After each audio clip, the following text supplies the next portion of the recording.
Story book Galaxy में खुश आमदीद। आज की कहानी है एक उड़ने वाला कालीन। खूबसूरत गांव नूराबाद में दो बेहतरीन दोस्त हारून और निम्रा रहते थे, जो हमेशा नए नए एडवेंचर्स के ख्वाब देखा करते। हारून एक ज़हीन लड़का था और निम्रा बहादुर लड़की। दोनों हमेशा एक साथ नए एडवेंचर्स की तलाश में थे। एक दिन नानी के कमरे की सफाई करते हुए हारून को एक जादुई चीज मिली, पुरानी चमकती कालीन। नानी बोले, ये तुम्हारे दादा की पसंदीदा चीज थी। वो मानते थे कि ये एक जादुई कालीन है जो उड़ाकर कहीं भी ले जा सकती है। हारून हंस पड़ा। उसे यकीन न आया कि नानी की ये उड़ने वाले कालीन की कहानी सच हो सकती है। लेकिन अचानक कालीन हिलने लगा और हवा में तैरने लगा। ये सच में एक जादुई कालीन था। जब वो कालीन को हैरत से देख रहे थे, उन्होंने देखा कि गांव के करीब चोरों का एक गिरोह लोगों को धमका रहा था। चोरों के सरदार ने सोना और कीमती चीजें मांगी और धमकी दी कि अगर चीजें ना दी तो वो शाम तक वापस आएंगे। गांव वाले खौफ ज़दा हो गए। निम्रा ने हिम्मत से कहा, हम इन्हें सब कुछ नहीं लूटने देंगे, हम इन्हें रोकेंगे। हारून को एक ख्याल आया, शायद कालीन चोरों को रोकने और गांव को बचाने के काम आ सकता है। गांव वालों की मदद से हारून और निम्रा ने चोरों को फांसने के लिए एक जाल तैयार किया। जब चोर गांव में दाखिल हुए तो हारून और निम्रा ने अपनी चालाकी से उन्हें रोकने का मंसूबा तैयार किया हुआ था। हारून और निम्रा ने हमला शुरू किया। घड़ों में पानी भरकर ऊपर से फेंका गया, जिससे चोर फिसलने और गिरने लगे।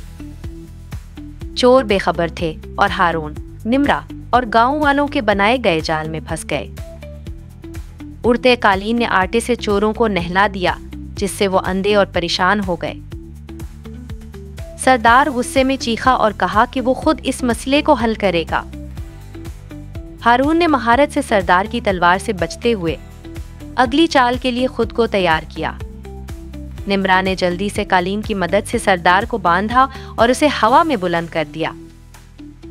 सरदार कोशिश करता रहा, लेकिन हारून और निम्रा के जाल से वो बच न सका।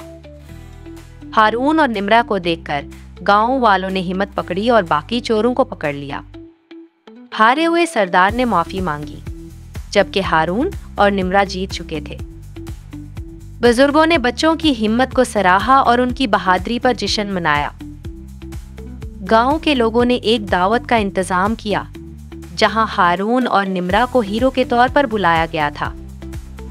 कालीन गांव के ऊपर सुकून से उड़ता रहा, बहादुरी की एक निशानी के तौर पर। जैसे ही सूरज नूराबाद पर गरूब हुआ, हारून और निम्रा को एहसास हुआ कि उनका मिशन अभी शुरू है। निम्रा ने मुस्कुरा कर कहा, किसने सोचा था कि एक पुरानी कालीन इतने काम आ सकती है। हारून ने जवाब दिया, यह कालीन क्या कर सकती है, ये जरूरी नहीं, हम उसके साथ क्या करते हैं वो अहमियत रखता है। नूराबाद का गांव दोबारा पुरामन हो गया और लोगों के दिल उम्मीद और शुक्रगुजारी से भर गए। जब वो आसमान में ऊंचाई पर उड़ते रहे, हारून और निम्रा को यकीन था कि हर मुहिम का आगाज अभी हुआ है। उस कहानी का सबक वाज़ेह था, हिम्मत और टीम वर्क से कुछ भी मुमकिन है और आम सी चीजें भी गैर मामूली बन सकती हैं। अगर आपको ये कहानी अच्छी लगी हो तो लाइक, शेयर और कमेंट करें। अपने इस चैनल को सब्सक्राइब करना ना भूलें और बेल आइकन को दबाएं ताकि आने वाली न्यू वीडियो का नोटिफिकेशन मिल सके।